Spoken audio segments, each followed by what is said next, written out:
Nag-transform ang dating napabayaang ilog sa isang bagong pasyalan. Ibinasilip ng Department of Environment and Natural Resources ang rehabilitated community spaces sa Balanga City, Bataan at sa Smuan Linear Park sa Pampanga. Kabilang dito ang dating river easement areas na ginawang public park. Ayon po sa DENR, layunin ng mga proyekto ito na magtaguyod ng mas sustainable, climate resilient at mas healthy na pamayanan.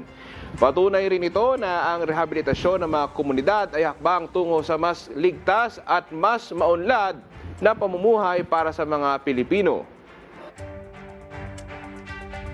Linear Park dito po ay bahagi po ng Manila Bay Rehabilitation natin at ayon po sa kautusan ng ating Pangulo, Ferdinand Marcos Jr., gusto niya po ang gawin ng lahat ng mga ahensya ng gobyerno, tumulong gumawa ng mga hakbang para yung mga komunidad po natin mas maging resilient, mas maging maayos at para gumanda rin ang buhay ng ating mga